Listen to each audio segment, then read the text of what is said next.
Brandon Anderson. Hi, everybody. Welcome. It is time for game number 2, day number 3 of the 2018 Dixie Youth Ozone State Tournament.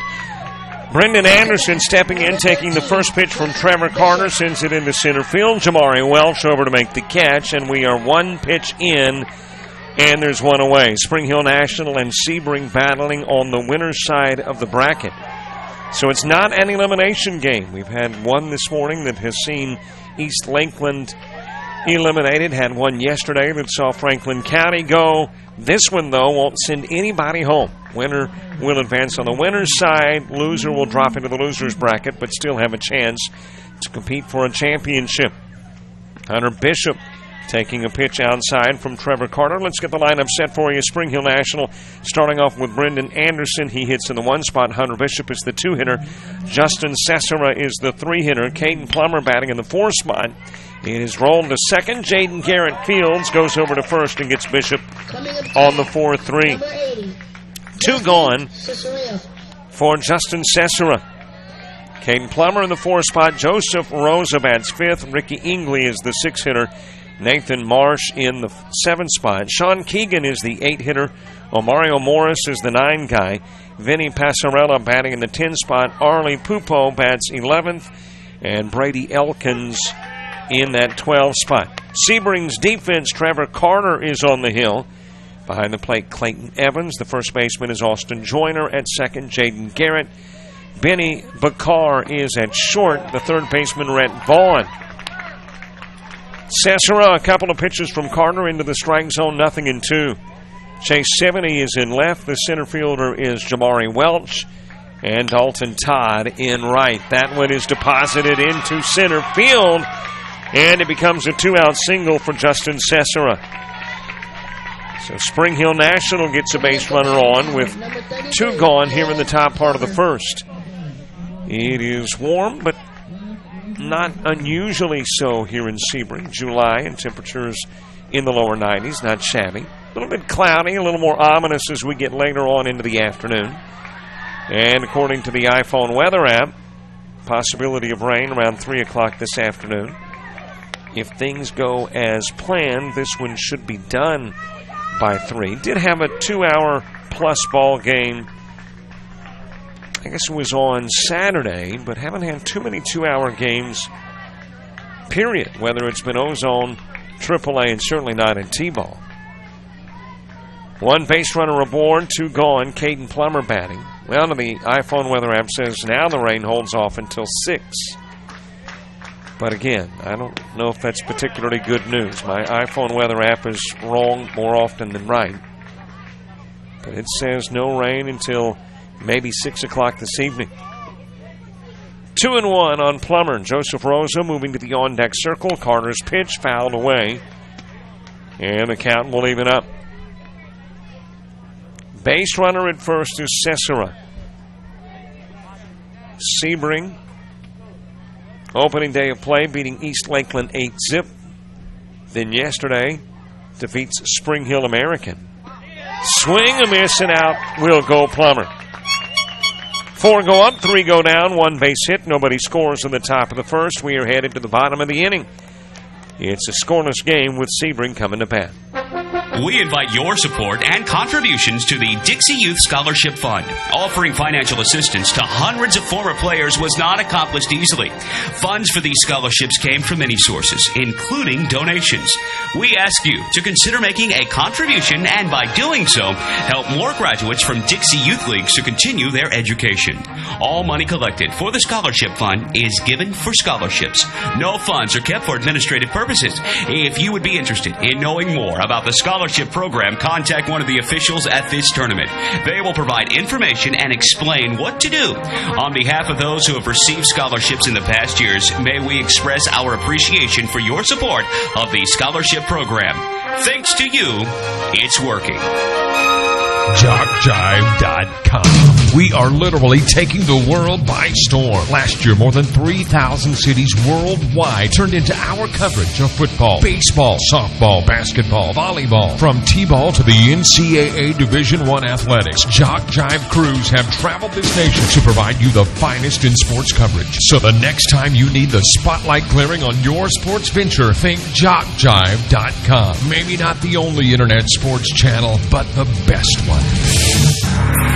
Dixie Youth Baseball is dedicated to building the youth within our community to become responsible citizens tomorrow. The real goal of the program is to teach fair play, honesty, and love of God and country. Those who play Dixie Youth Baseball are generally better for life as a result of the lessons they learn in how to meet and accept as members of a team and in the game of competition. Help us in the Dixie Youth program by offering your services as an adult volunteer. Lend a hand to our youth. There's no greater calling. Top part of the inning, Justin Cesara gets a 2-out single, but stranded at first as Plummer strikes out. We've played a half inning, going to the bottom part of inning number 1, and Sebring sending Benny Bakar to the plate first. And Sebring offense, Bakar bats in the 1 spot as the pitch is out of the strike zone from Arlie Pupo. 2-hitter is Clayton Evans, Rhett Vaughn batting 3rd. George Sebring is the 4 guy. Jamari Welch in that 5 spot. Jaden Garrett hits 6th. Donovan Lusby is the 7-hitter. Brody Green batting 8th for Sebring. Trevor Carter is the 9-hitter. Dalton Todd hits 10th. Chase 70 hitting 11th. And Austin Joyner in the 12 spot for Sebring. The Spring Hill National defense, as that pitch is out of the strike zone, 2-1 to Bakar. Arlie Pupo on the hill. Behind the plate, Brady Elkins, the first baseman, is Omario Morris. At second, Ricky Ingley. It is hit to 3rd and will bounce underneath the mid of Justin Cesara and go into left field.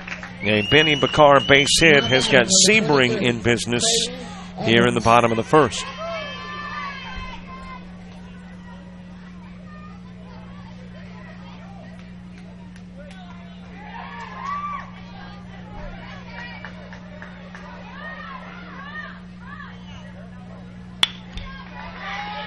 Hit again to 3rd, and this time Cesara will be charged with the error as Clayton Evans gets on. So a couple of shots to the hot corner, and Bakar getting on with a base hit, but Evans an E5. And now you've got a couple of base runners aboard for Sebring here in the bottom part of the 1st as Rhett Vaughn comes to the plate. The rest of that defense, Hunter Bishop is the shortstop. It is Justin Cesara playing 3rd. The outfield, Nathan March in left. Brendan Anderson is in center, and the right fielder is Joseph Rosa. Rhett Vaughn with a couple of base runners aboard, nobody gone. Bottom part of the 1st. Spring Hill National, Sebring wrapped again to Cesara at 3rd. This time Cesara will field and get to the bag ahead of Bakar for the force out. Now batting number 64, George Sebring. 1 away with 2 aboard. And George Sebring coming to the plate. Teams with similar decor, the difference is a little darker blue for Sebring versus Spring Hill National. Spring Hill National in what I call the baby blue. Some call it powder blue. Some would call it aqua maybe. No, it's not an aqua. I think there's a 3rd term for the color blue for Spring Hill National. A light blue.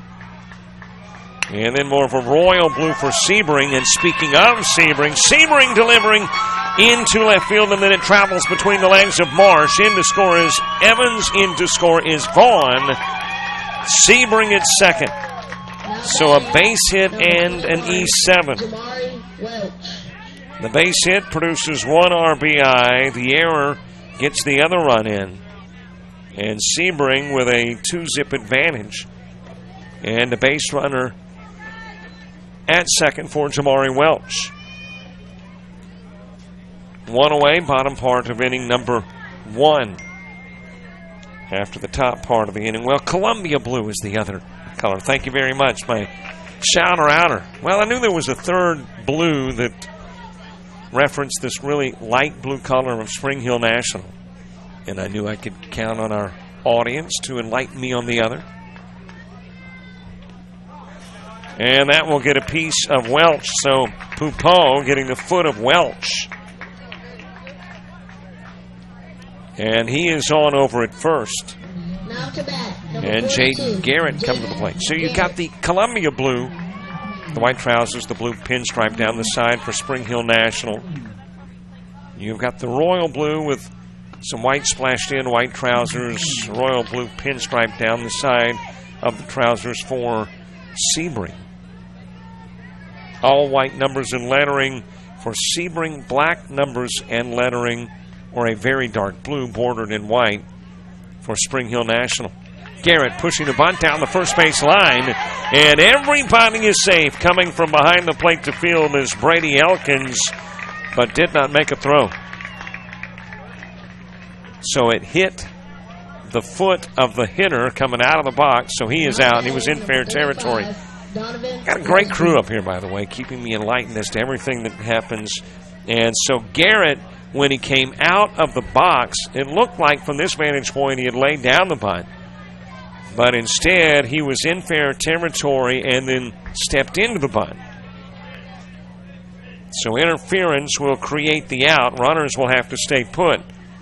At first and second, Welch at first, Sebring at second. Ball pops out of the mid of Elkins, and off to third goes Sebring. Welch will head to second. And there's a couple of base runners now in scoring position with 2 gone in the bottom of the first.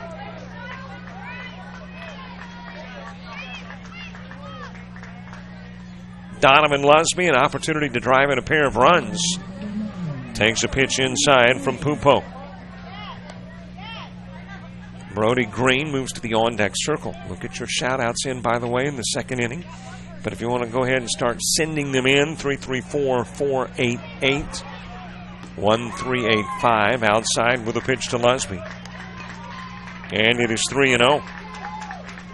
3 balls, no strikes. Couple of base runners on, first base open. Brody Green, who had a pair of home runs on opening day, is on deck. And that pitch is outside. Lusby walked, and now the bases are indeed full. And full with 2 gone. Brody Green had 2 solo home runs in Sebring's opening day victory over East Lakeland.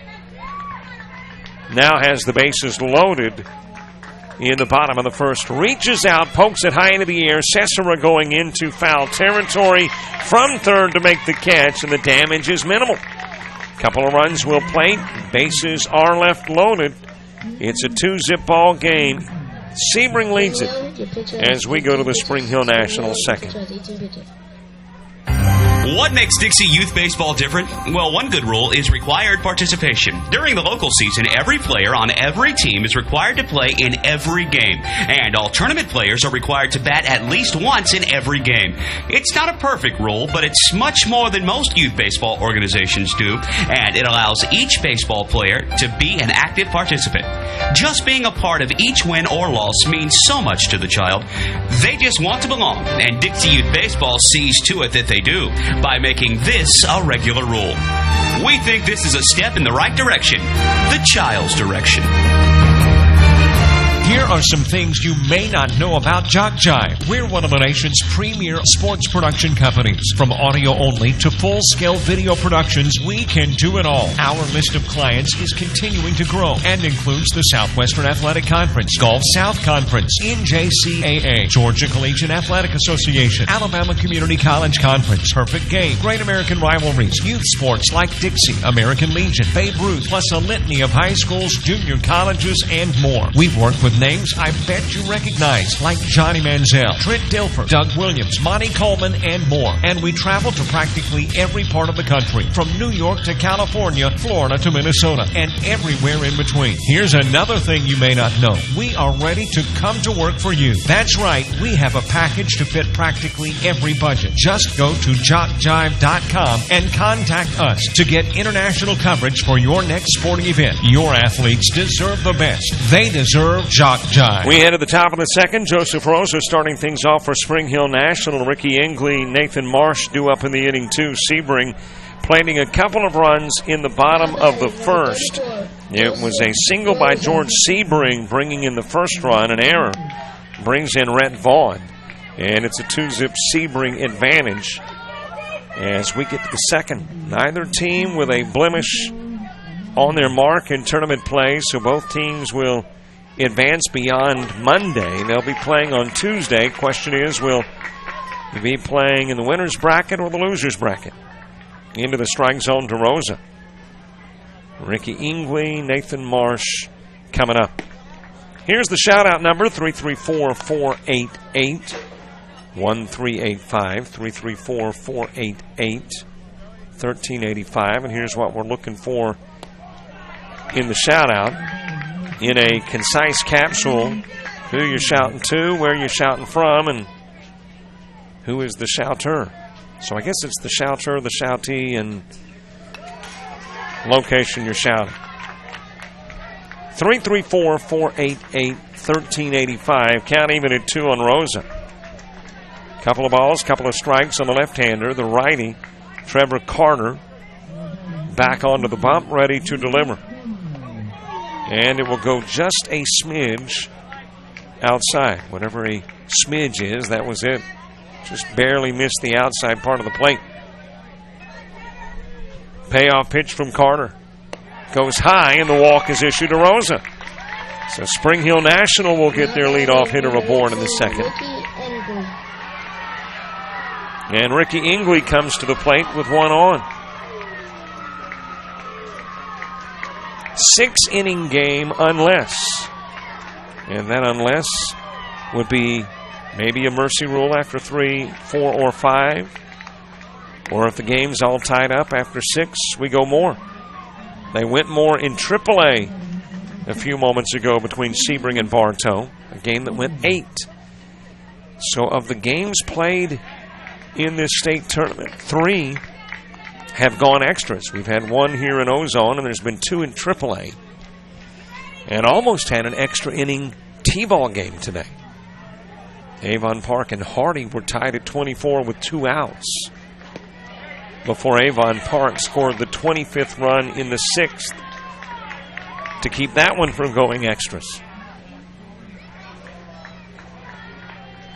3 pitches outside of the strike zone to Ricky Ingley. Nathan Marsh to the on-deck circle, pitches low and away, and a 4-pitch walk to Ingley. Now batting number 39, Nathan Marsh.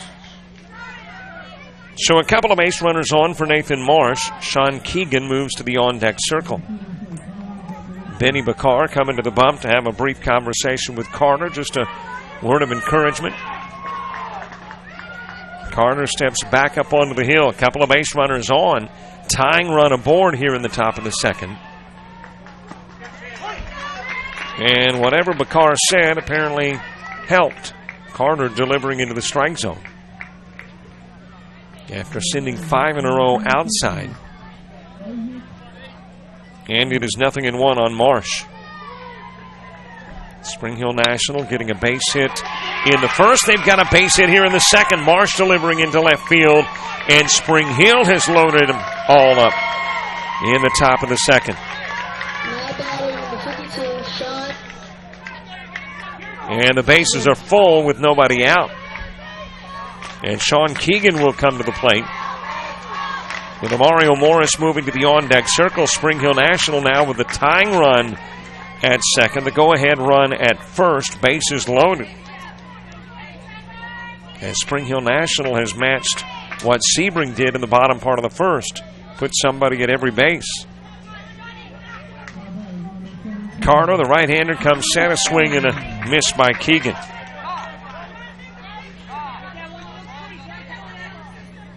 Three 334-488-1385 to send shout-outs. Let's go Spring Hill Nationals from your buddy Goose. Thank you very much, Goose. One hop right back to the plate. Carter will come to the plate, and it's dropped by Evans.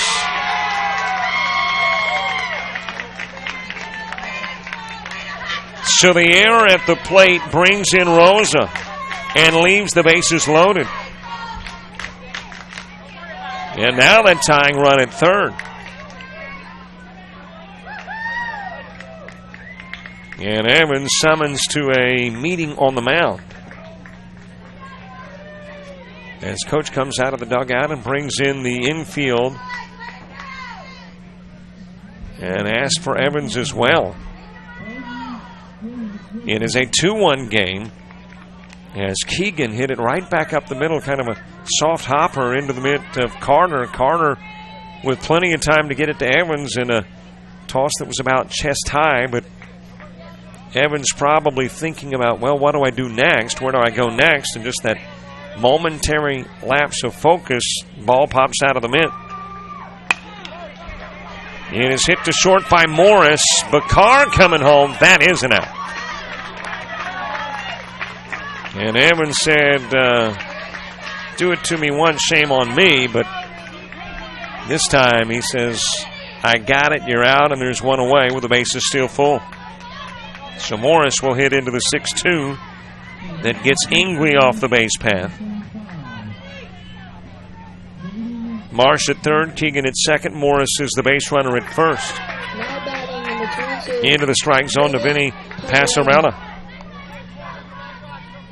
Arlie Pupo moving to the on-deck circle, the left-handed Passarella. Facing Carter. And Carter trying to get out of a wee bit of a mess. Bases were loaded with nobody out. Now the base is loaded with one away. And one run has plated.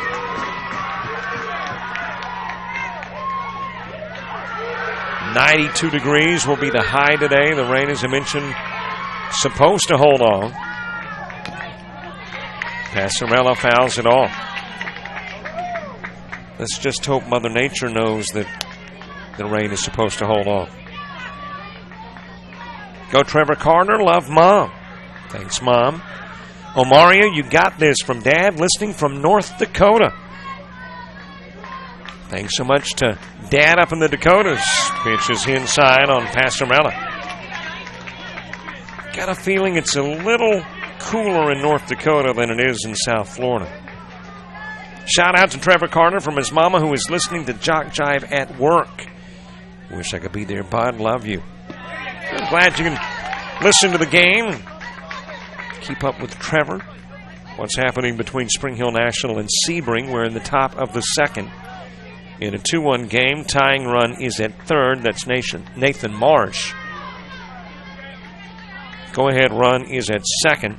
That is Sean Keegan. Passarella able to get a piece of it. Couldn't come around on the Carter fastball, though, and fouled it off. Well, if you are listening at work, we don't mind giving the work spot a little free pub if they don't mind you listening to the game at work. If they do, and then we'll just kind of keep it between us that you're listening to the game. 334-488-1385. Passarella reaches for a shot a little bit high from Carter, and he strikes out second K of the game for Carter. 2 gone for Arlie Pupo.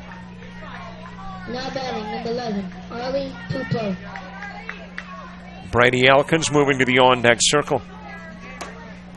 When you get to the bottom of the second, Trevor Carter, Dalton Todd, Chase Sivany 2 up. If Sebring can get out of the top of the second with only a run plating when the bases were loaded and nobody was out, kind of a minor victory. Spring Hill National delighted there's a run, but looking to tack on more with the bases still full. And Pupo hoping to aid his cause on the bump. Counting it at 1. 1 ball, 1 strike. Winner of this one takes on Okeechobee. And that will happen at 1 o'clock tomorrow afternoon. Into the strike zone to Pupo. Meanwhile, the loser of this one will take on Spring Hill American tomorrow morning at 10 a.m. Outside of the strike zone. Count will even up at 2 on Arlie Pupo. Bases loaded. Morris at first. Keegan at second. Marsh is at third. Swing and a miss, and out goes Pupo. Back-to-back Ks of Passarella and Pupo. 3 in the game for Trevor Carter. But Spring Hill National will get on the board. Joseph Rosa scoring to make it a 2-1 contest. We head to the bottom of the second. Sebring's coming to bat. The Sportsmanship Award is one of the most coveted awards to be won at this Dixie Youth Baseball Tournament. Sportsmanship is playing hard to win, but realizing all cannot become winners. It is being a gracious loser and even more a gracious winner. Good sportsmanship involves such matters as fair play, keen rivalry, but careful observance of the rules, courtesy, and a generous attitude toward an opponent. To be considered for an award for sportsmanship, a team must, 1, demonstrate good conduct and positive attitude by all players and coaches, both on and off the field. Number 2, be prompt and participate in all scheduled activities throughout the tournament. 3, have fans that show good conduct and attitude toward umpires and opposing teams. And 4, be neat in appearance and dress of both team and coaches at all times. We ask all in attendance here at this Dixie Youth Tournament, join the coaches and players in making these qualifications the rule of behavior while attending these tournament games. Let's make this year a wonderful year of fun and great memories. Are you a friend of Jock Jive on Facebook? Do you follow us on Twitter? Have you subscribed to our YouTube channel? If you aren't, don't, and haven't, please do. We are growing exponentially and want you to keep up with us. Plus, we want to stay in touch with you. So go to the homepage of jockjive.com to like us, follow us, and subscribe on Facebook, Twitter, and YouTube. We'll jock and roll together. Every league in Dixie Youth Baseball sets their sights each year on the Dixie Youth Baseball World Series. In August, champions in the Majors Division, the AAA Division, or the Ozone Division from each state compete for the number 1 position in Dixie Youth Baseball. Why not combine your vacation with a week of championship youth baseball at the Dixie Youth World Series? At In on the Lakes in Sebring, you'll enjoy the luxury of casual yet elegant surroundings that are as pleasing to the eyes as they are comfortable and relaxing, with more than 155 spacious, beautifully decorated guest rooms and suites. You can experience the best that Sebring, Florida hotels have to offer. At In on the Lakes, you'll be afforded all the comforts of home, in addition to stunning views that overlook the lakes and the finest hospitality around. Find out more and go to inonthelakes.com or call 1-800-531-5253. Trevor Carter leading things off, hits it to center field, and there to make the catch is Brendan Anderson. Carter is out number 1. 1 away for Dalton Todd. Now batting number 00, Dalton Todd. Chase Sivany moving to the on-deck circle. Spring Hill National getting a run in the top part of the second on an error. Sent to center field, a 1-out Dalton Todd single. Strong on Dover to first by Anderson, but couldn't quite get it in time to the bag to register the 8-3. Chase Sebring. So Todd will pick up the 3rd Sebring base hit of the game and is on over at first. 334-488-1385 to send shout-outs. 70 delivering into left field. And back-to-back singles from the 10 and 11 hitters have a couple of base runners on for Sebring here in the second. Shout-out says, way to go, Trevor Carter, your fan, Mariah. Another let's go Sebring from Mrs. Carter. Austin Joyner with a swing and miss. Benny Bakar moving to the on-deck circle. Bottom of the second, 2-1 Sebring lead. 2 teams already out. Franklin County and East Lakeland have been eliminated. Let's get you updated, by the way, on scores. First of all, from yesterday, Sebring beating Spring Hill American 11-1 and 4, and East Lakeland 5-zip over Franklin County. Then today, Okeechobee beats East Lakeland 8-5. So your original field of 6 down by 2. And still in the hunt for a title, the 2 Spring Hill teams, Sebring and Okeechobee. Joyner lifts it to left field. It continues to drift to the base of the fence near the warning track. And the base is all loaded for the second consecutive inning.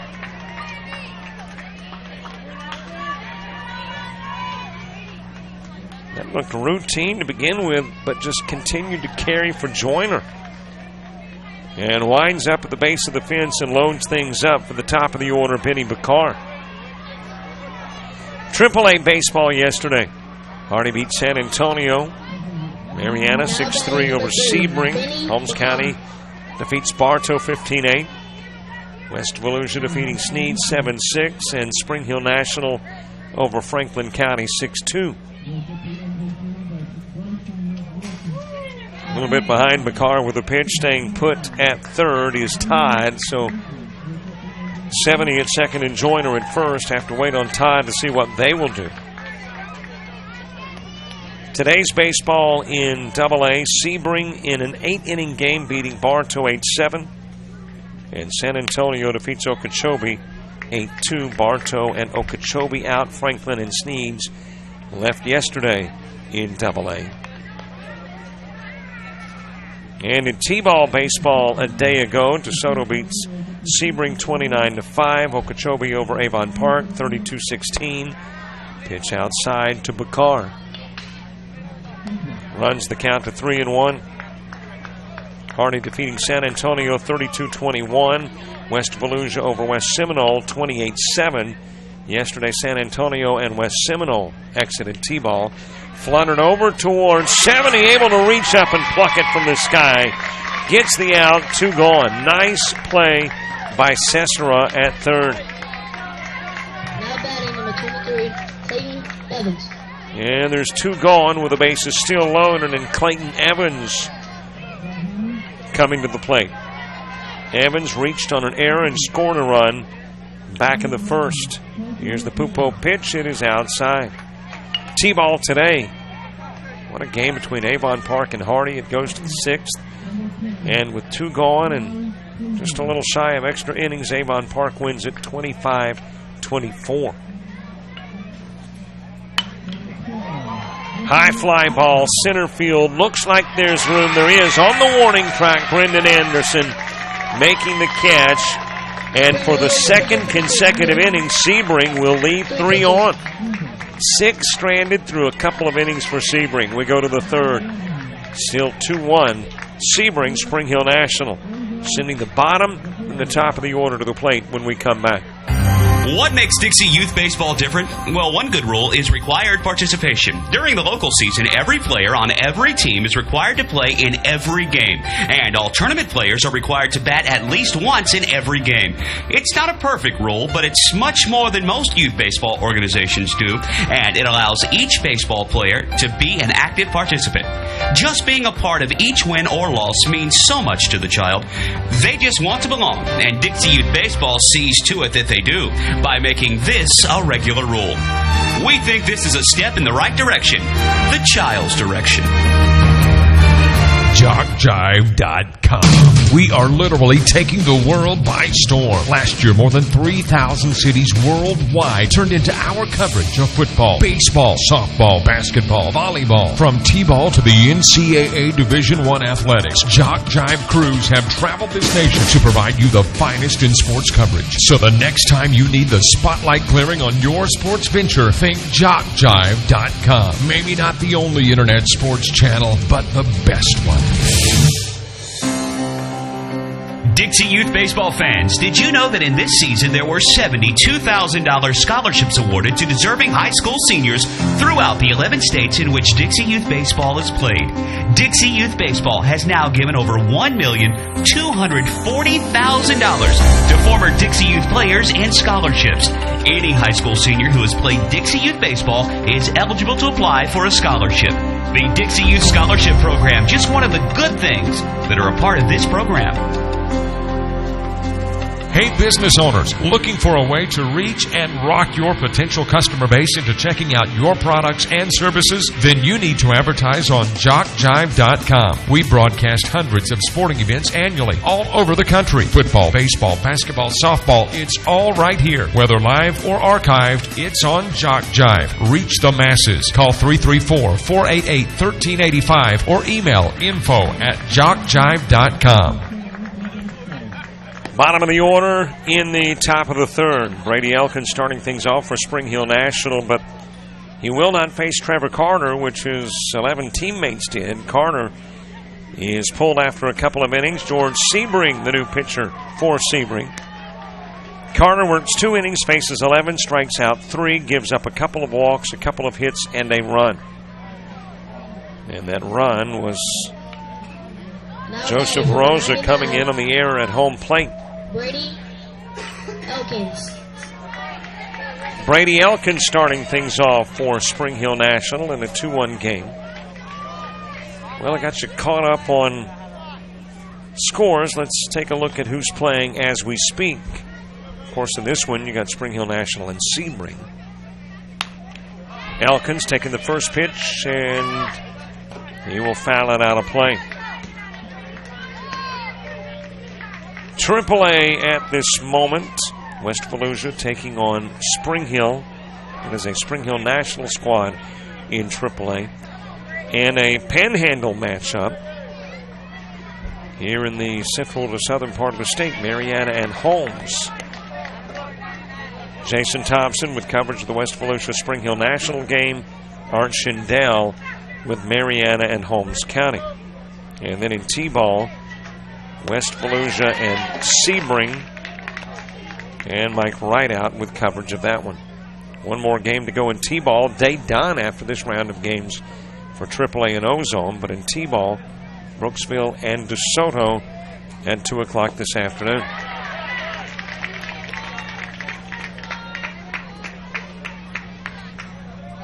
Brady Elkins leading off the third. Well, and we've got a final score in that West Volusia Sebring game. West Volusia in T-ball beating Sebring 22-10. So Sebring's T-ball squad eliminated.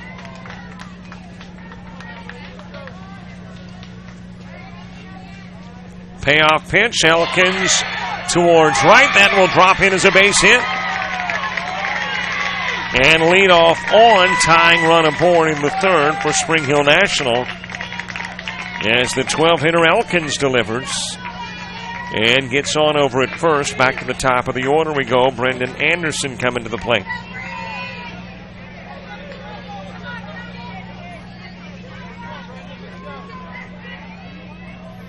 So West Volusia 22-10 over Sebring. West Volusia advances to play at 11 o'clock tomorrow morning, and they will take on the loser of the Brooksville-DeSoto game coming up. A runner on for Brendan Anderson. Out of the strike zone with the opening pitch from George Sebring. Hunter Bishop moving to the on-deck circle.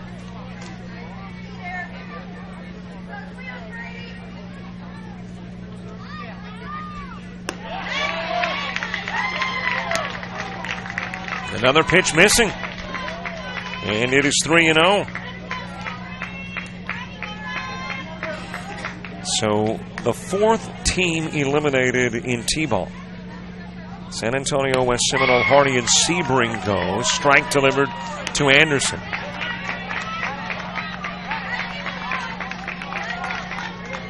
And we've wrapped up with that, all the elimination games today. Everything else is winner's bracket games. Into the strike zone again to Anderson as Sebring comes battling back. Fell behind on the count 3-0, is running full at 3-2.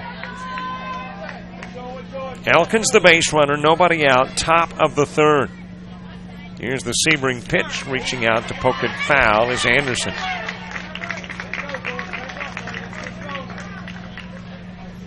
And boy, the youngsters took off after the foul ball. Makes me wonder if there's some incentive to getting the foul ball. I know we do the JUCO World Series in Oklahoma, and it's ice cream to the youngsters that return a foul ball. Not sure if there's any incentive here, but may just be the delight of chasing down a foul ball. Inside pitch, Anderson walked, couple of base runners on here in the third for Spring Hill National.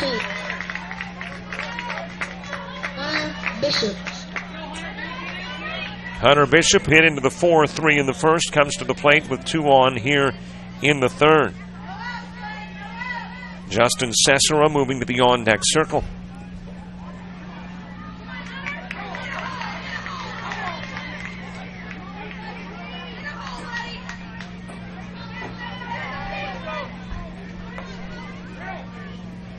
Sebring giving a glance to base runners. Elkins at second. Anderson at first, fouled back by Bishop.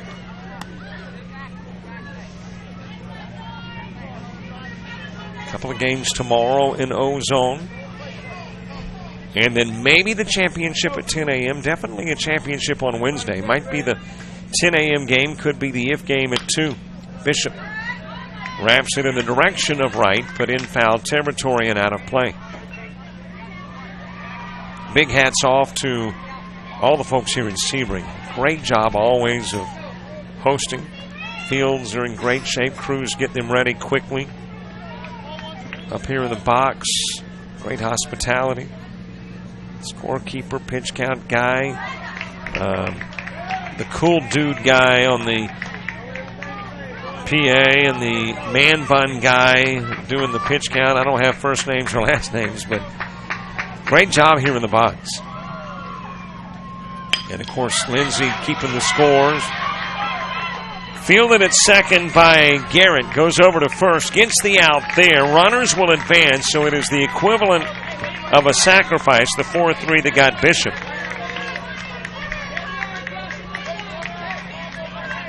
Elkins at third, and Anderson is at second with 1 away.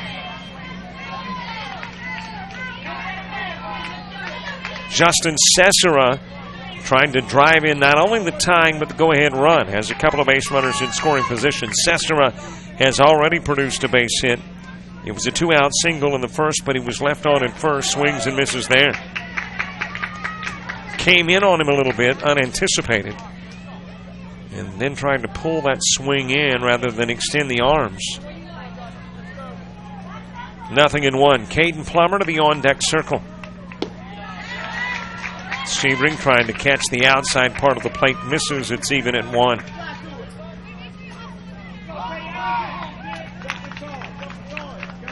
One ball, 1 strike, 1 away, 2-1 game, top of the third. Cesara floats it over towards first. That will drop in as a fair ball just inside the chalk line in right field. And Cesara picks up his second base hit of the game. This one produces a run as it drives in Elkins.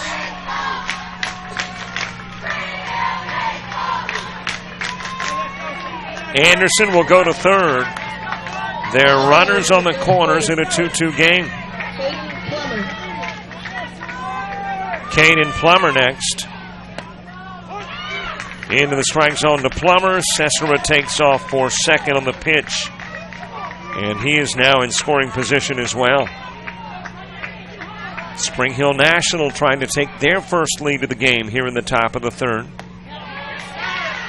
Just a bit high, maybe a little inside as well to Plummer.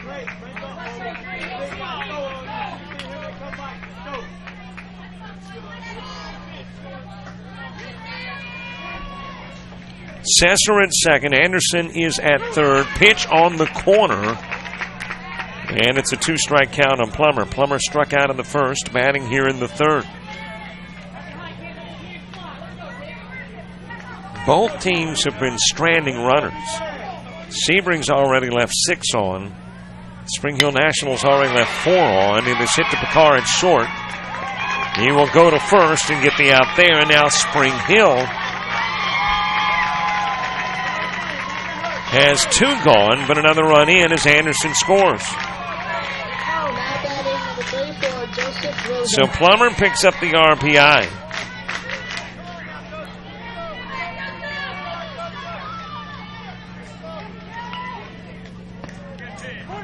Into the strike zone to Joseph Rosa. Rosa with a walk and a run scored in the second.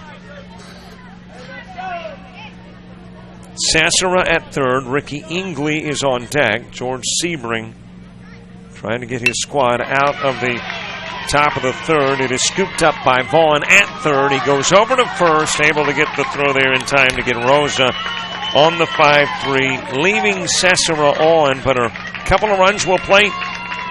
Elkins and Anderson come in and make it a 3-2 ball game as we head to the bottom of the third.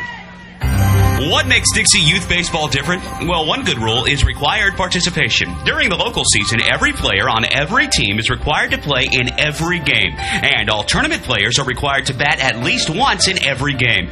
It's not a perfect rule, but it's much more than most youth baseball organizations do, and it allows each baseball player to be an active participant. Just being a part of each win or loss means so much to the child. They just want to belong, and Dixie Youth Baseball sees to it that they do by making this a regular rule.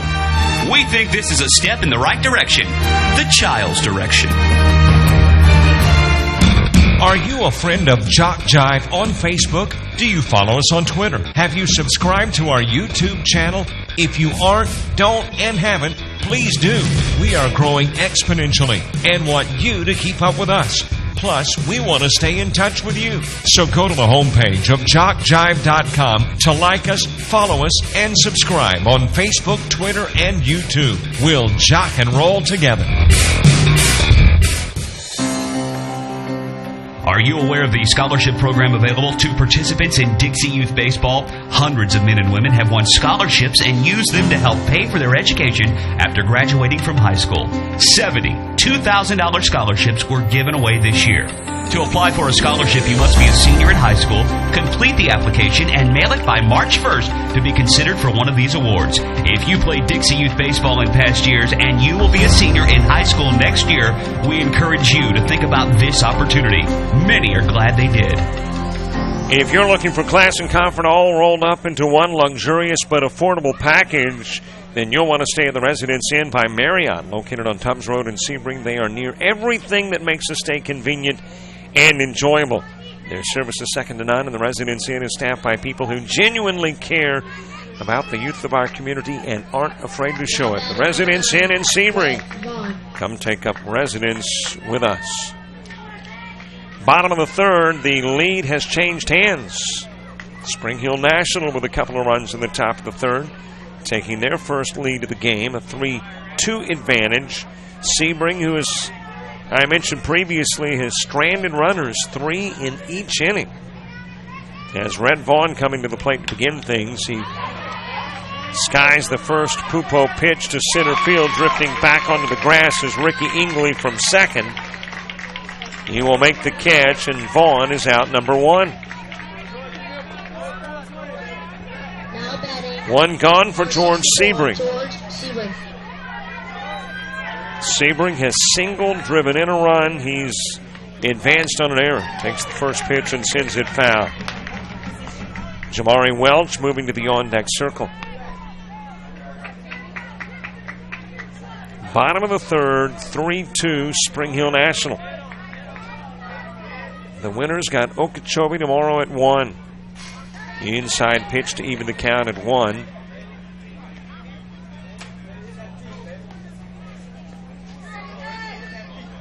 Nobody aboard. We are in the home half of the third. Jamari Welch moving to the on-deck circle. Another pitch outside from Pupo. Sky's a little bluer. Clouds not as ominous as when the game began just about an hour ago. Actually 49 minutes to be exact. Outside with the pitch. 3 balls, 1 strike on Sebring. Spring Hill National in the top part of the inning got a single from the 12-hitter Elkins. A walk followed by Anderson. That is hit towards third, and that will hop underneath the mid of Cesara. And Sebring is on. Now batting, number 21. Let's see if that's an error or a hit.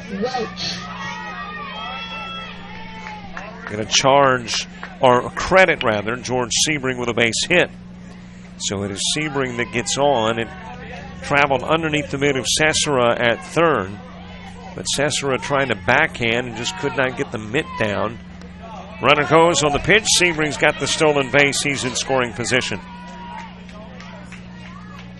And Jamari Welch with an opportunity to drive in a run. Jamari had a home run hitting as a 12-hitter in Saturday's game. Swings and misses at that one. Understand that this is a gentleman who is a quarterback by trade, playing baseball and relatively new to the sport. Great athlete, strong arm, great speed. And swings and misses at the Pupo pitch. And does so again. The runner goes to third. Throw is not there in time. Able to get underneath the tag of Cesara is Sebring. Welch will strike out. Sebring will steal third. Now batting number 42, Jaden Garrett. And now Jaden Garrett will come to the plate, hoping to tie the game with Sebring at third. Donovan Lusby moving to the on-deck circle.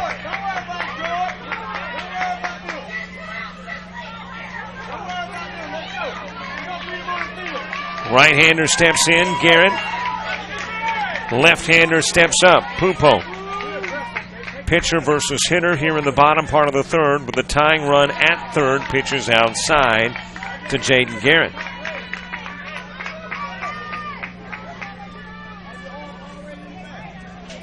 A 3-2 game. Sebring trying to tie it up.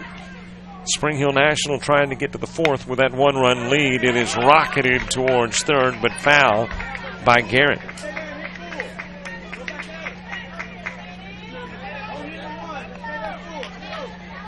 More shout-outs. Way to go, Spring Hill National. You can do it from Omario's dad, listening from North Dakota.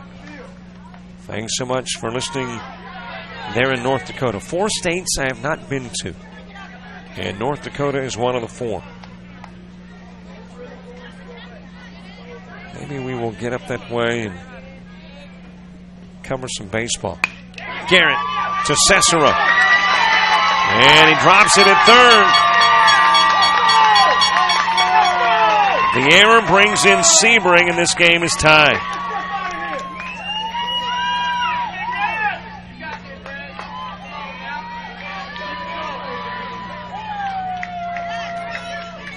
Knotted up at 3 each here in the bottom of the third. Donovan Lusby to the plate with Garrett, the base runner, at first. Pupo goes over to first. And it was the pickoff move at the right time, but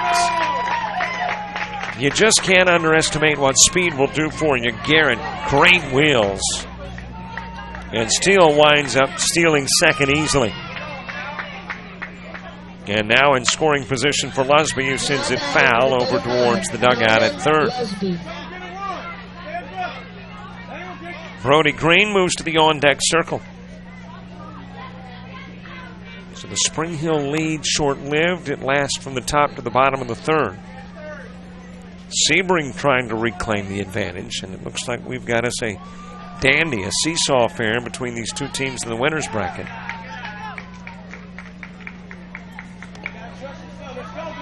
Pitch high to Lusby.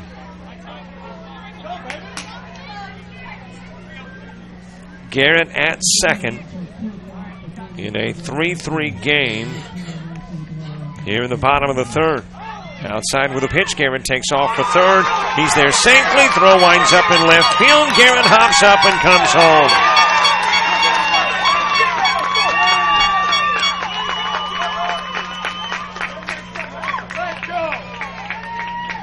So an error brings in Sebring, and a throwing error brings in Garrett.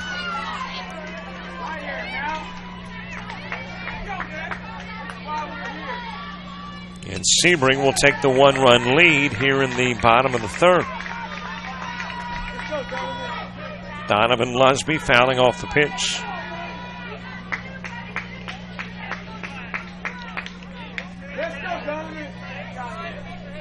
Brody Green to the on-deck circle. The Spring Hill National fourth starts with Ricky Engling. Nathan Marsh, Sean Keegan due up in the inning 2. Pitches outside to Lusby. 3 balls, 1 strike. A couple of runs plating here in the Sebring third.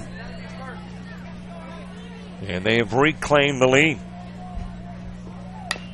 Lusby Fouls it off again over towards the dugout at third.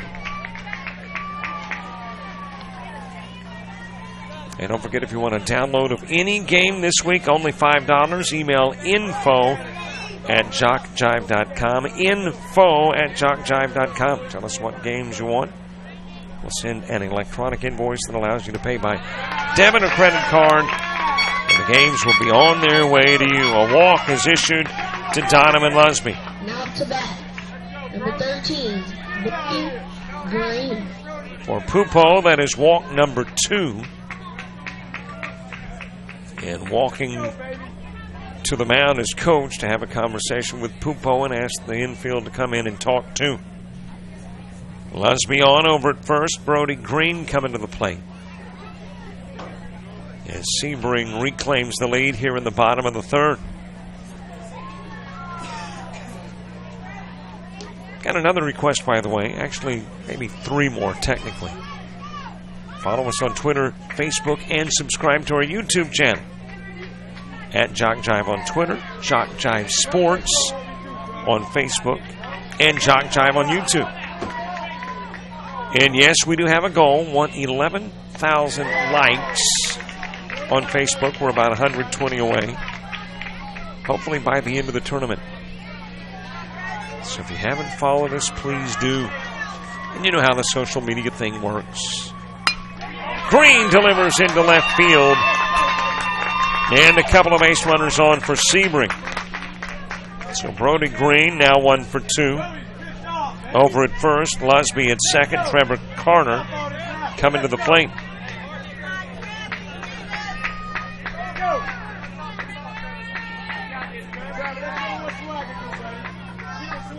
Now batting number 2. First pitch fouled away. Now batting number 2. Trevor Carter with a fly out to center field in the second, batting here in the third.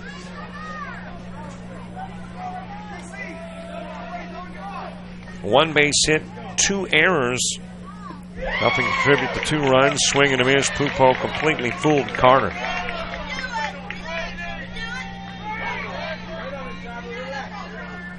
And it's an 0-2 count on Trevor Carter. The left-hander steps in. This is a lefty-lefty matchup. Swing a miss. Carter strikes out. Leaves a couple of base runners on. And apparently it was dropped, I'm assuming, because there was no throw made and everybody advanced. So it was a strikeout of Carter, but a drop strike 3. Never saw the catcher Elkins drop it, but obviously he did. And the only time you can advance on a drop strike 3 with somebody at first is in a 2-out scenario.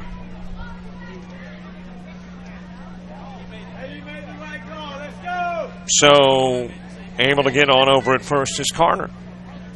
And Bakar coming to the plate. We think the officials are discussing.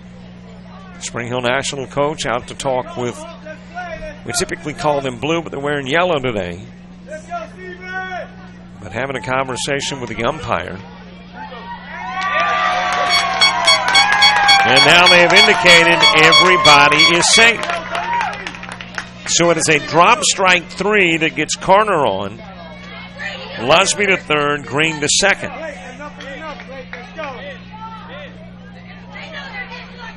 And now the Spring Hill National coach asking for an explanation.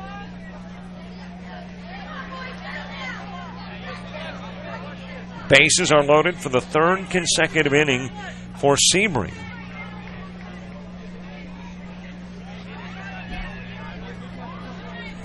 Well, I'm assuming, well, I better not assume. I've done this a couple of times and always turned out wrong, so I just won't assume. We'll just sit here and wait for the conversation to get over and action to get back underway. And obviously, as a coach, you have the right to ask and get an explanation. It certainly doesn't look like a fractious conversation, but apparently it is going to take an appeals committee. So there is an appeal made by the Spring Hill National coach, and it is going to require a little extra attention. And that extra attention comes from the press box. Tony Smith, the state director. Typically the guy, either he or National Director Brian Cox, will go down to the field. They will discuss a rule, and we are assuming, based on the fact that it comes after a drop strike 3, that it involves that matter. So they will sort through the issue. We'll be back with a play and the call after the break. The Sportsmanship Award is one of the most coveted awards to be won at this Dixie Youth Baseball Tournament. Sportsmanship is playing hard to win, but realizing all cannot become winners. It is being a gracious loser and even more a gracious winner. Good sportsmanship involves such matters as fair play, keen rivalry, but careful observance of the rules, courtesy, and a generous attitude toward an opponent. To be considered for an award for sportsmanship, a team must, 1, demonstrate good conduct and positive attitude by all players and coaches, both on and off the field. Number 2, be prompt and participate in all scheduled activities throughout the tournament. 3, have fans that show good conduct and attitude toward umpires and opposing teams. And 4, be neat in appearance and dress of both team and coaches at all times. We ask all in attendance here at this Dixie Youth Tournament join the coaches and players in making these qualifications the rule of behavior while attending these tournament games. Let's make this year a wonderful year of fun and great memories. Are you a friend of Jock Jive on Facebook? Do you follow us on Twitter? Have you subscribed to our YouTube channel? If you aren't, don't, and haven't, please do. We are growing exponentially and want you to keep up with us.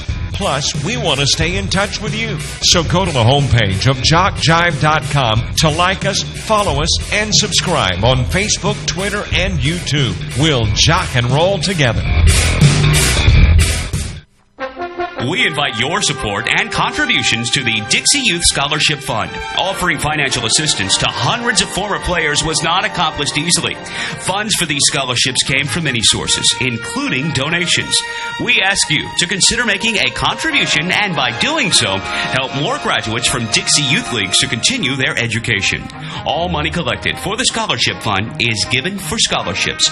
No funds are kept for administrative purposes. If you would be interested in knowing more about the scholarship program, contact one of the officials at this tournament. They will provide information and explain what to do. On behalf of those who have received scholarships in the past years, may we express our appreciation for your support of the scholarship program. Thanks to you, it's working. Well, the appeal on the diamond beneath is continuing. It has to do with the drop strike 3. Trevor Carter struck out, but it was dropped behind the plate by Elkins. Carter gets on. There were base runners at first and second at the time, and they apparently were in a steal mode. They were both headed towards the next bag, and the official ruling that as a result, first was unoccupied, and Carter is safe and the bases are loaded. An appeal made. And now the officials, after the appeal, have indicated that everybody is safe. And the bases are loaded, and we go back to the top of the order, and Benny Bakar steps in.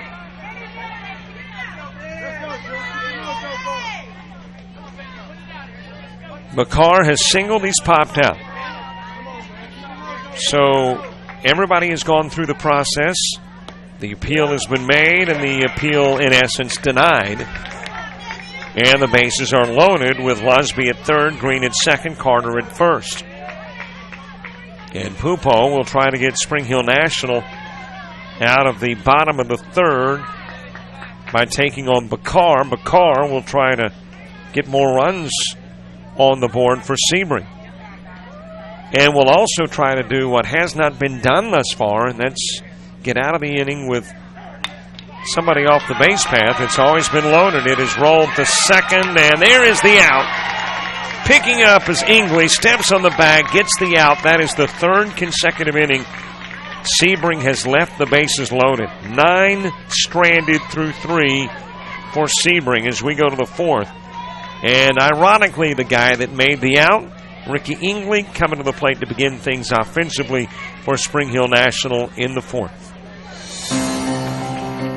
Dixie Youth Baseball fans, did you know that in this season there were $72,000 scholarships awarded to deserving high school seniors throughout the 11 states in which Dixie Youth Baseball is played? Dixie Youth Baseball has now given over $1,240,000 to former Dixie Youth players and scholarships. Any high school senior who has played Dixie Youth Baseball is eligible to apply for a scholarship. The Dixie Youth Scholarship Program, just one of the good things that are a part of this program.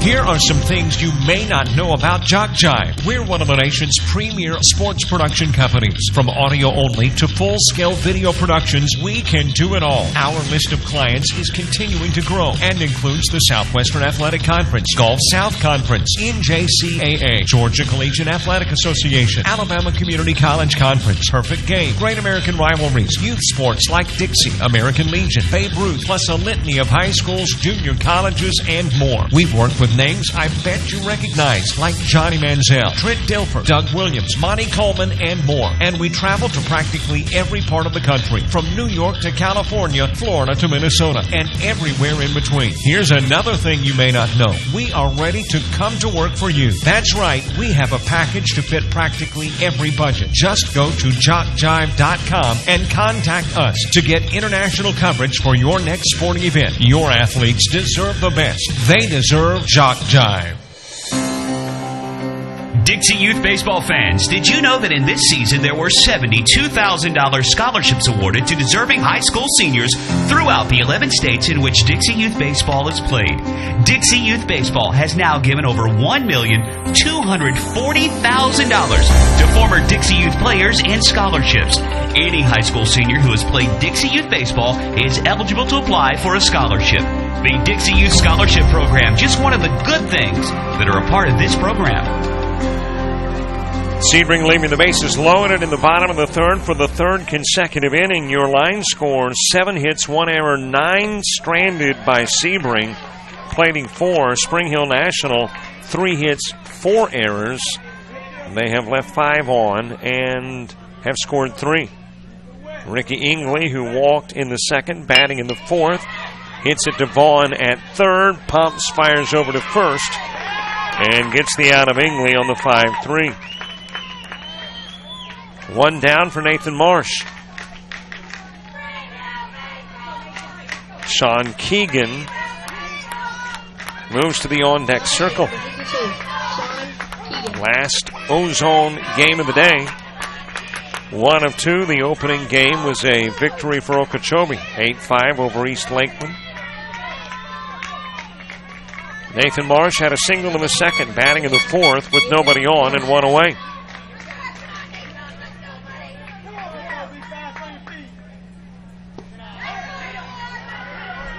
Low and away, pitch from Sebring out of the strike zone to Marsh.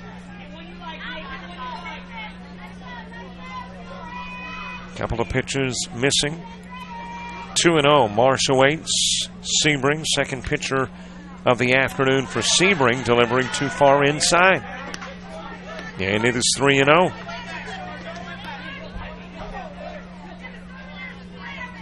Three balls, no strikes. I'm sure Marsh sits on it. Does, and Sebring delivers. 3-1. Well, you got a couple of unusual numbers. 4 errors committed by Spring Hill National, yet down by only a run. And 9 runners stranded by Sebring. Pitches high. Marsh is walked. Tying run on in the fourth as Sean Keegan comes to the plate. Mario Morris moving to the on-deck circle. 334-488-1385 to send shout-outs. When you do, let us again know where you're shouting from. Keegan off the end of the stick over towards right field. Throw going from right to first. And the out is registered on the 9-3. Dalton Todd firing and getting Sean Keegan. And again, that's an area where I can't say it's difficult to see. I will say I can't see over in that vicinity. Got to wait until the Play wraps up. It is bunted back to Sebring by Morris. And Sebring able to get it over in time to get Morris. So no damage done by the one-out walk.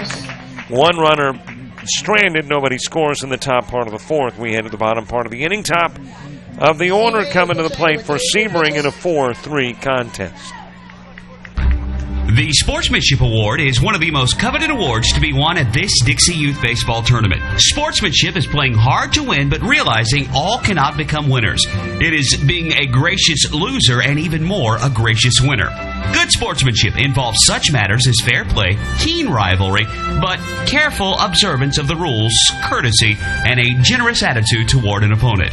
To be considered for an award for sportsmanship, a team must, 1, demonstrate good conduct and positive attitude by all players and coaches, both on and off the field. Number 2, be prompt and participate in all scheduled activities throughout the tournament. 3, have fans that show good conduct and attitude toward umpires and opposing teams. And 4, be neat in appearance and dress of both team and coaches at all times. We ask all in attendance here at this Dixie Youth Tournament join the coaches and players in making these qualifications the rule of behavior while attending these tournament games. Let's make this year a wonderful year of fun and great memories. Hey, business owners, looking for a way to reach and rock your potential customer base into checking out your products and services? Then you need to advertise on JockJive.com. We broadcast hundreds of sporting events annually all over the country. Football, baseball, basketball, softball, it's all right here. Whether live or archived, it's on JockJive. Reach the masses. Call 334-488-1385 or email info@JockJive.com. Every league in Dixie Youth Baseball sets their sights each year on the Dixie Youth Baseball World Series. In August, champions in the Majors Division, the AAA Division, or the Ozone Division from each state compete for the number 1 position in Dixie Youth Baseball. Why not combine your vacation with a week of championship youth baseball at the Dixie Youth World Series? Well, I mentioned that Benny Bakar coming to the plate. Actually, he is the gentleman who wrapped into the unassisted put-out at second that brought an end to the third. So it is Clayton Evans who will start things. Rhett Vaughn, George Sebring, 2 up in the inning, 2. It is one hopped to third, fielded there by Caden Plummer, now playing the corner, and goes over to first to get the out.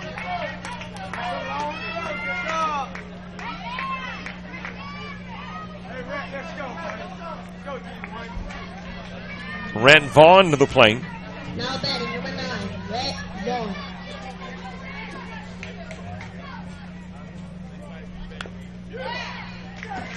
Fouled away by Vaughn. Vaughn ground out to third, popped out to second. Trying to get it out of the infield. There's a guy who's certainly got the power to get it out of the infield. And a 3-run home run on the opening day of the tournament on Saturday. Fouls it off again. And by the way, I guess the 5-3 did not get Evans. Apparently into the dirt with the throw because Evans is on. Again, first is an area that I cannot see because of the roof that provides shade for the fans. So apparently Evans will get on. It'll be the E5 that does it. Rhett Vaughn batting and trying to move Evans over. Sebring also trying to do something they have not done in this inning, and that's not leave the bases loaded. Bishop fields, fires over to first, gets Vaughn on the 6-3. Evans will go to second. Number 64, George Sebring. One gone for George Sebring.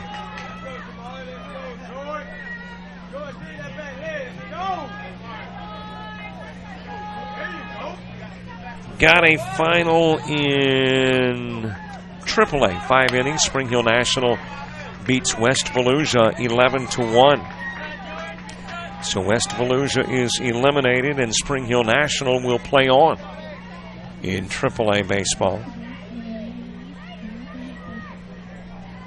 George Sebring, one gone. He's got a couple of base hits. Had a single in the first and singled in the third. Drove in a run in the first, scored a run in the third.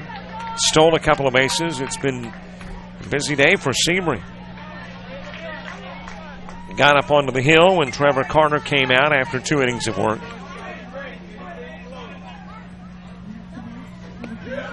Outside with the pitch.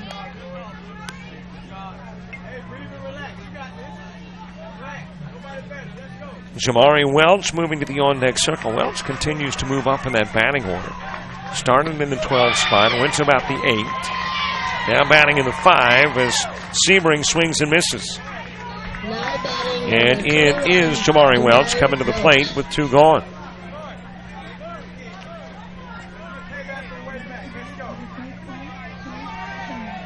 Jaden Garrett to the on-deck circle. Welch with a swing and miss.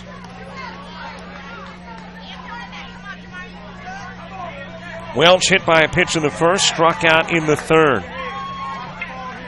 Evans at second. It is ripped right up the middle. Welch with a base hit, and there are runners at first and 3rd for Jaden Garrett.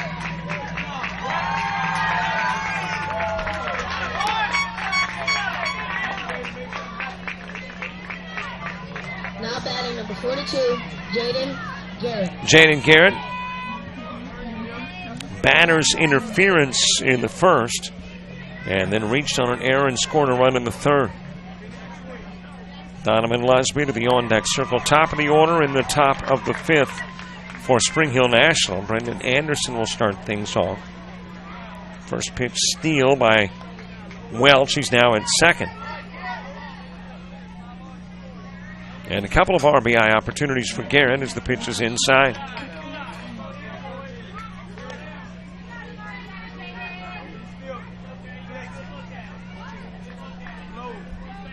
10 a.m. and 1 p.m. games tomorrow as the state tournament and Ozone play continues outside.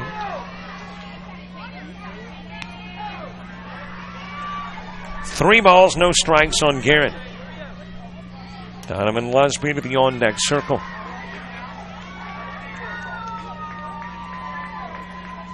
And wide with the pitch once more is Pupo. Garrett is given a walk. And would you believe it, bases are loaded again. Sebring loaded them up in the first, in the second, in the third, now the fourth, and have left the bases loaded every inning. Let's see if it happens again. Pitches inside on Lusby. Donovan Lusby. If you're a Spring Hill National, you wonder how long you can continue to dodge a bases-loaded bullet. They've been able to do it 3 times. Can they do it a 4th? Donovan. Pitch on the outside part of the plate. The count evens at 1. Lusby walked in the first, walked again in the third. Batting here in the 4th with Brody Green on deck. It is dribbled towards third, and just not certain whether to charge it in field was Plummer. He throws it to first, into score Evans, into score Welch. And that is going to be, I'm thinking, a Lusby base hit that brings in a run. It's the throw that brought in the other.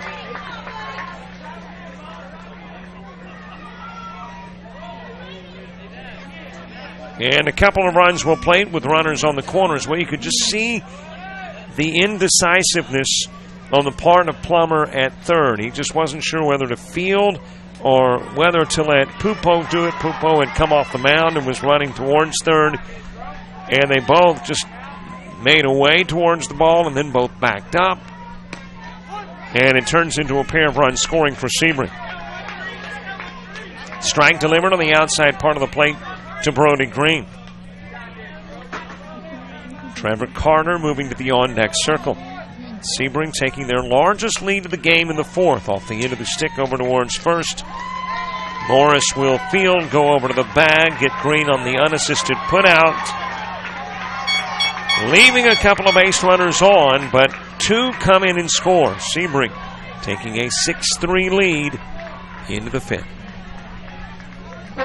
We invite your support and contributions to the Dixie Youth Scholarship Fund. Offering financial assistance to hundreds of former players was not accomplished easily. Funds for these scholarships came from many sources, including donations. We ask you to consider making a contribution and by doing so, help more graduates from Dixie Youth Leagues to continue their education. All money collected for the Scholarship Fund is given for scholarships. No funds are kept for administrative purposes. If you would be interested in knowing more about the scholarship program, contact one of the officials at this tournament. They will provide information and explain what to do. On behalf of those who have received scholarships in the past years, may we express our appreciation for your support of the scholarship program. Thanks to you, it's working. JockJive.com.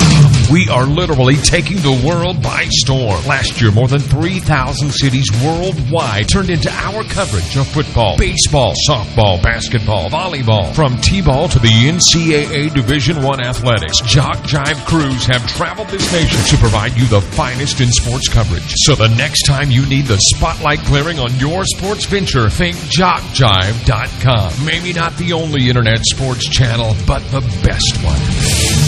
Sportsmanship is one of the goals of Dixie Youth Baseball. At times, we see good sportsmanship displayed by everyone, except for some adults. We feel that as adults, regardless of whether or not they're active in the program, they're supposed to set a good example. Everyone can do this as they sit in the stands cheering for their favorite team. Be a good example of sportsmanship. Yell for, not against a team. In this way, you can set a good example of sportsmanship. Fans are as much a part of the game as the umpires, so be a good fan by cheering for your team and not against the other.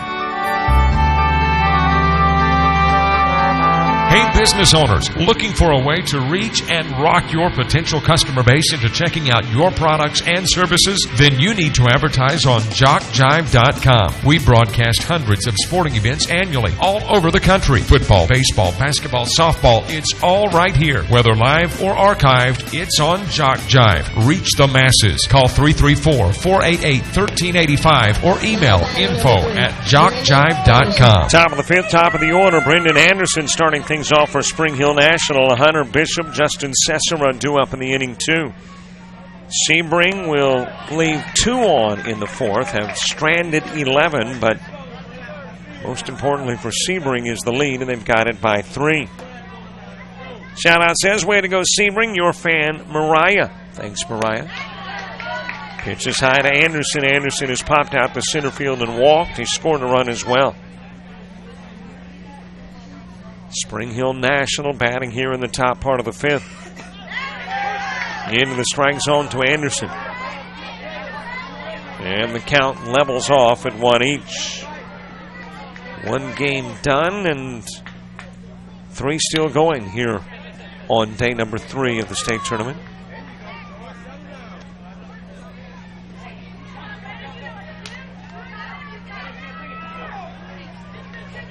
And those 2 games ongoing, got a AAA and T-ball outside of this Ozone matchup. On the outside part of the plate, Anderson strikes out. And Sebring will get his first K of the contest.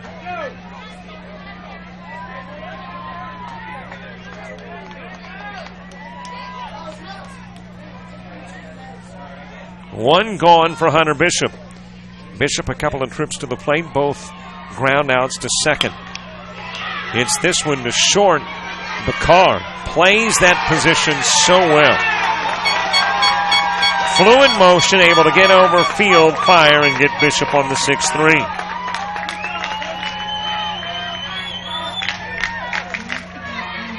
Two gone for Justin Cesara. Cesara has had the hot stick for Spring Hill National. A couple of base hits and RBI as well. This spot has been very effective for Spring Hill National in this one. Cesara singled in the first, singled in the third, stole a base in the third as well, and of course drove that run in the third as he brought in Brady Elkins. Off the end of the stick, Cesara quickly in an 0-2 hole. Justin Cesara. Caden Plummer to the on-deck circle. Bottom of the fifth for Sebring will start with the 9 spot. Shout-out says, let's go Nationals. Let's pick it back up from Goose. Watching from the stands. Goose in the stands. Thanks for watching. Sebring thought he had caught the corner, started the trip to the dugout. Instead, Blue says it's a little wide. 1 ball, couple of strikes. Cesara awaits. Pops it up, right side. And over near the foul line to make the catch. That is Trevor Carter. 3 go up, 3 go down. Nobody scores in the top of the 5th. We go to the bottom of the inning, 6-3, Sebring. What makes Dixie Youth Baseball different? Well, one good rule is required participation. During the local season, every player on every team is required to play in every game. And all tournament players are required to bat at least once in every game.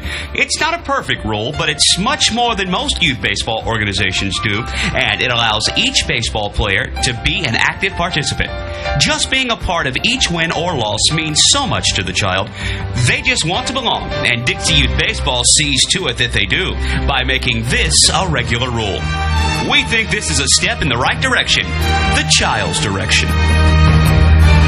Here are some things you may not know about Jock Jive. We're one of the nation's premier sports production companies. From audio only to full-scale video productions, we can do it all. Our list of clients is continuing to grow and includes the Southwestern Athletic Conference, Gulf South Conference, NJCAA, Georgia Collegiate Athletic Association, Alabama Community College Conference, Perfect Game, Great American Rivalries, youth sports like Dixie, American Legion, Babe Ruth, plus a litany of high schools, junior colleges, and more. We've worked with names I bet you recognize, like Johnny Manziel, Trent Dilfer, Doug Williams, Monty Coleman, and more. And we travel to practically every part of the country, from New York to California, Florida to Minnesota, and everywhere in between. Here's another thing you may not know. We are ready to come to work for you. That's right, we have a package to fit practically every budget. Just go to jockjive.com and contact us to get international coverage for your next sporting event. Your athletes deserve the best. They deserve Jock Jive. Dixie Youth Baseball fans, did you know that in this season there were $72,000 scholarships awarded to deserving high school seniors throughout the 11 states in which Dixie Youth Baseball is played? Dixie Youth Baseball has now given over $1,240,000 to former Dixie Youth players in scholarships. Any high school senior who has played Dixie Youth Baseball is eligible to apply for a scholarship. The Dixie Youth Scholarship Program, just one of the good things that are a part of this program. Bottom of the 5th, bottom of the order, Trevor Carter leading things off for Sebring. Top of the order will follow Benny Bakar, Clayton Evans. Sebring shutting down Spring Hill National 1-2-3 in the top of the 5th. We'll try to add some insurance, reaching out, poking it to second. Ingley Fields goes over to first. And we'll get the out. We're 1 pitch in, 1 away in the 5th. Benny Bakar next. Bakar has singled, popped out, and ground out. He is 1 for 3 on the day. And back at the plate here in the top of the 5th.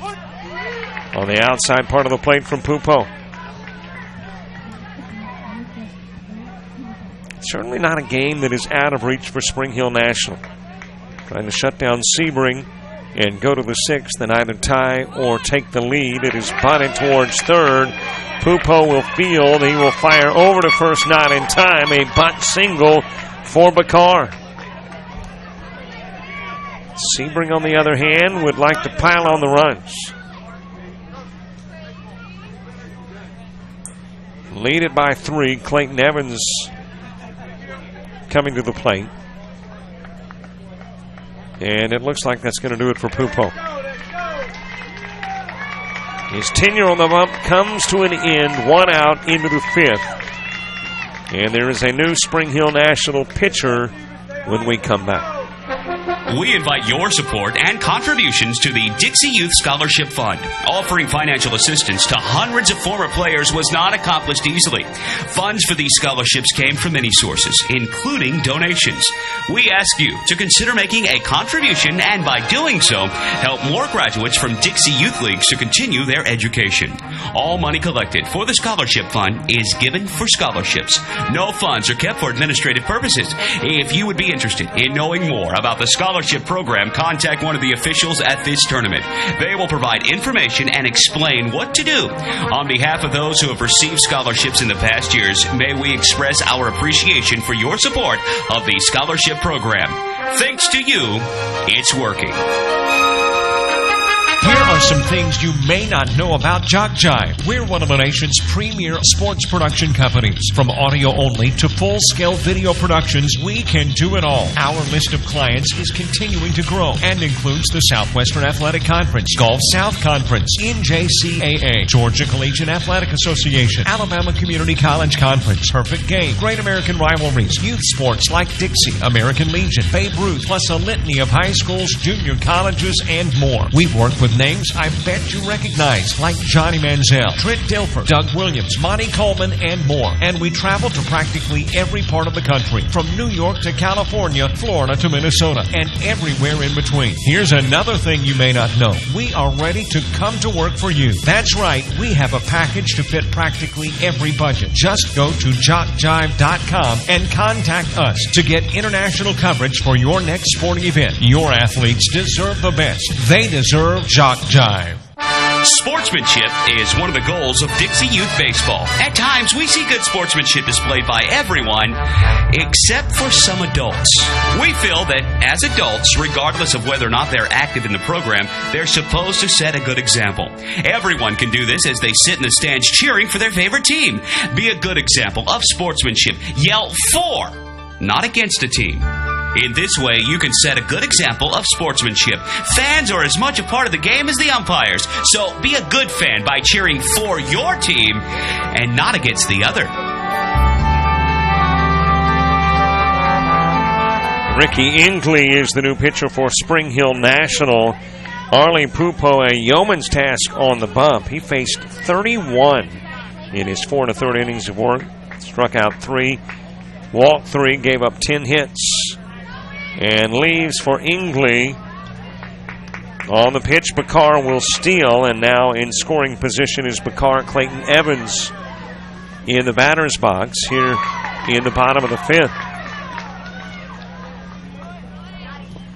Pitch into the dirt, and off to third goes Bakar. So a pair of stolen bases has Bakar 60 feet from home, with one away here in the bottom of the 5th. Sebring trying to put it out of reach. Spring Hill National trying to get to the 6th. It is wrapped towards third. That is awfully close to a fair ball. About the width of a baseball foul. And Evans nearly had himself an extra base hit. Red Vaughn to the on-deck circle. 1 away, 1 aboard, 3-run Sebring lead. I mentioned going into the pitching change, it's not a game that's certainly completely over for Spring Hill National. 3-run lead is not a huge lead. But they can ill afford for this hole that's 3 runs deep to get much deeper. Evans will try to dig that hole a little deeper. Launches it to left field. That is all the way to the fence. Evans will drive in Bakar and wind up at second with a double. Now coming up to bat, number 9, Red Vaughn. And Sebring's lead now 4. Red Vaughn to the plate. Vaughn has ground out to third. He's popped out to second. He's hit into a 6-3. Has scored 1 run, has an RBI opportunity at second. Into the dirt, off to third goes Evans, and he will be there safely.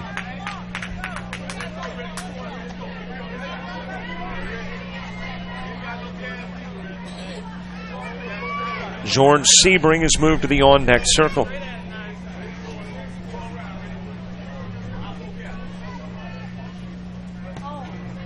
on the inside part of the plate.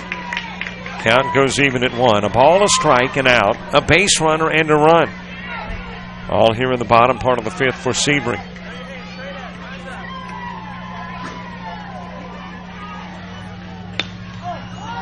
Vaughn hits it to short. Bishop's got it over to first. Gets the out. From third, Evans will score.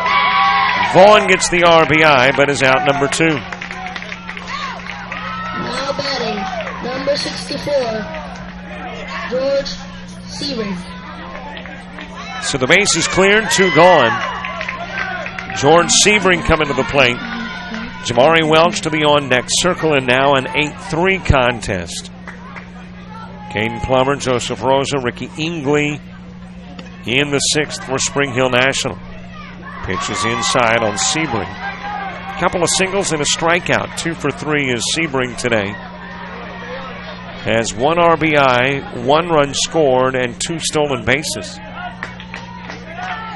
Another pitch outside of the strike zone. 1 inside, 1 outside, and now Ingley will try to find something in between. Fouled off by Sebring. 2 balls and a strike. 1 hour, 35 minutes in. A very lengthy contest between these two. And that's because of all the base runners. 17 have been stranded between the two teams thus far. The inside pitch, 3-1 on Sebring. By the way, with Ingley coming in from second, the new second baseman is Vinny Passarella. Into Bishop at short, backhands, goes over to first with the throw, and will get the out on the 6-3. 2 runs of insurance. At least Sebring hopes it is insurance. Spring Hill National just saying, it's just a couple of more notches we've got to clear before getting back into the ball game. We go to the top of the 6th. 4, 5, and 6 hitters coming up for Spring Hill National. What makes Dixie Youth Baseball different? Well, one good rule is required participation. During the local season, every player on every team is required to play in every game. And all tournament players are required to bat at least once in every game. It's not a perfect rule, but it's much more than most youth baseball organizations do. And it allows each baseball player to be an active participant. Just being a part of each win or loss means so much to the child. They just want to belong. And Dixie Youth Baseball sees to it that they do, by making this a regular rule. We think this is a step in the right direction, the child's direction. JockJive.com. We are literally taking the world by storm. Last year, more than 3,000 cities worldwide turned into our coverage of football, baseball, softball, basketball, volleyball. From T-ball to the NCAA Division I athletics, Jock Jive crews have traveled this nation to provide you the finest in sports coverage. So the next time you need the spotlight clearing on your sports venture, think JockJive.com. Maybe not the only internet sports channel, but the best one. Dixie Youth Baseball fans, did you know that in this season there were $72,000 scholarships awarded to deserving high school seniors throughout the 11 states in which Dixie Youth Baseball is played? Dixie Youth Baseball has now given over $1,240,000 to former Dixie Youth players and scholarships. Any high school senior who has played Dixie Youth Baseball is eligible to apply for a scholarship. The Dixie Youth Scholarship Program, just one of the good things that are a part of this program. Top of the 6th, Caden Plummer starting things off for Spring Hill National. It is a 5-run Sebring lead. As I mentioned, both teams will advance to tomorrow's play, but one team will be on the winner's side of the bracket, one will be on the loser's side of the bracket. And in reality, the team that wins here is in the championship game on Wednesday. Because if you win here, even if you lose tomorrow afternoon, you're still playing at 10 a.m. on Wednesday. So the win is big here for one of these two teams. Sebring and Spring Hill National. Sebring obviously with the advantage. Spring Hill National trying to come back. Plummer is struck out and ground out. He's got an RBI to his credit on the outside part of the plate. And Plummer will be struck out to begin the 6th.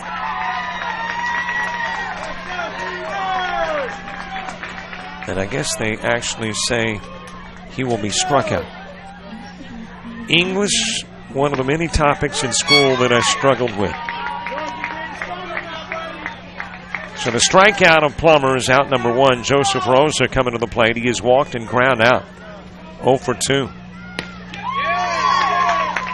And now in an 0-2 hole. A couple of pitches from Sebring, both into the strike zone, and Rosa now waiting an 0-2 toss here in the top of the 6th. Swing, a miss, and out goes Rosa. Back-to-back Ks, and Spring Hill National down to their last out. Well, Sebring has reached back and found something, fanning Plummer and Rosa, now facing Ricky Ingley with 2 gone and nobody aboard.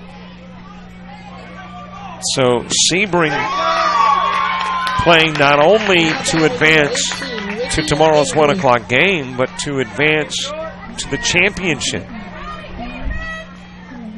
as it is swung on and missed. Unless, of course, there is an if game, but Ricky Ingley has walked and ground out. Wrapped to third. Vaughn can't get to it. That is a base hit. And Ingley extending the top of the 6th. Now batting, number 39, Nathan Marsh. Nathan Marsh with a single and a walk. 1 for 1 in the game.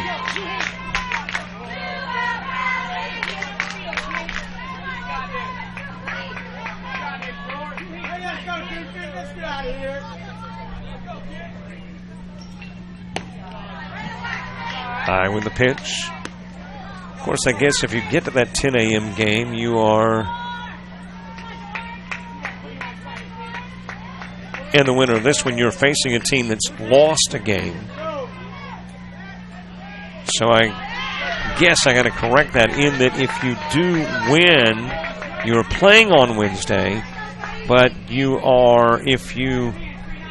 still have a possibility of losing and playing a team at 10 that has a loss as well, which would make the if game or that 2 o'clock game the championship. So you get to championship day with a victory.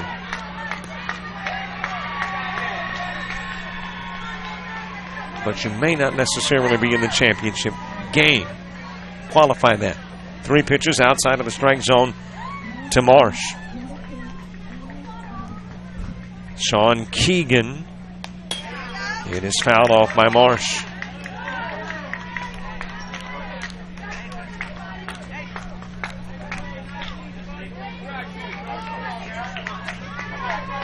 Two gone, nobody aboard, top of the 6th. Sebring trying to end it here. Marsh trying to extend the game with a base runner at first, Ricky Ingley.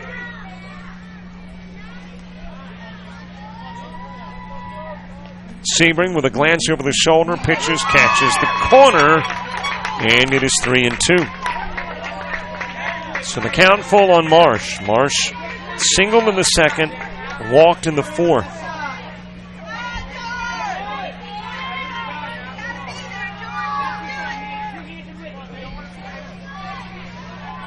Sean Keegan waiting for an opportunity and won't come in this one, as Marsh is struck out. 4 go up, 3 go down, 1 base hit, 1 left on.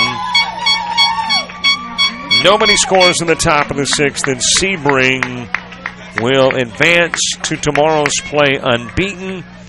Meanwhile, advancing to tomorrow's play with a loss is Spring Hill National.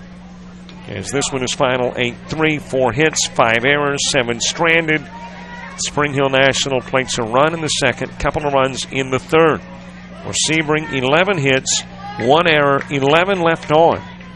They get 2 runs in the 1st, in the 3rd, 4th, and 5th innings, and win it by a final of 8-3. Sebring takes on Okeechobee tomorrow at 1 o'clock in the afternoon. With a loss, Spring Hill National takes on Spring Hill American.